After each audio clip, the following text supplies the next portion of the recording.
So let's find the gradient of a function f.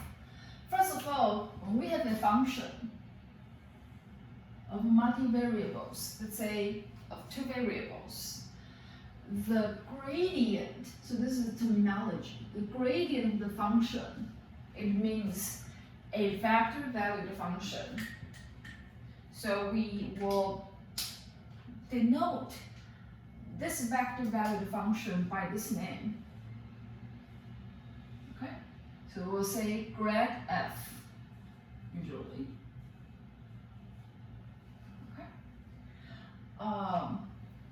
then parenthesis x, y, so like how you write functions like f of x, y, or like r of t, and you can have like more than one variables in here. Okay. So the grad f, this part is the name, and the f tells us this vector valued function comes from the given function f. So it's not something that comes from nowhere. Okay, and this is how it is defined. The x component comes from partial derivative df dx. The y component comes from partial derivative df dy. Alright? So let me use an example to show you how we do this. So I have a function g of x, y. I want to find the gradient of this function. So what do I expect? First of all, I'm gonna call it grade g or gradient g. So this is the gradient function that I'm looking for. So that will be gx in the x coordinate, gy in the y coordinate, right? Let's find dg dx and dg dy separately.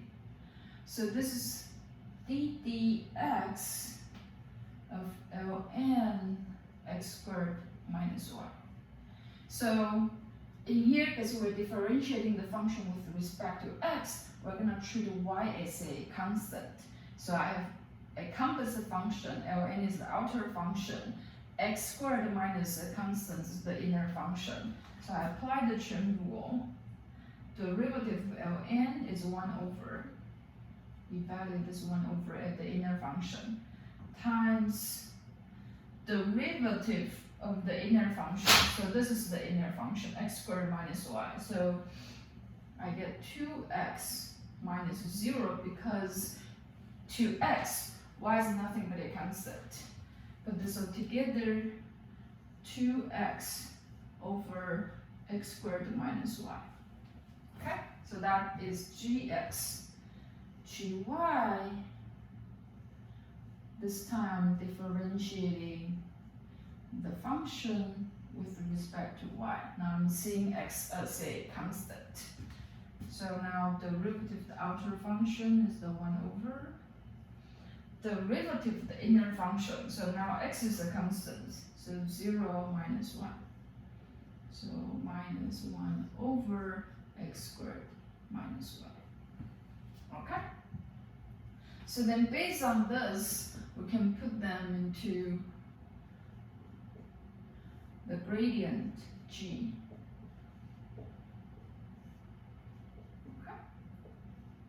So at any point x, y, this is the gradient vector at that point, right? So we want to find the vector at point 2, 3.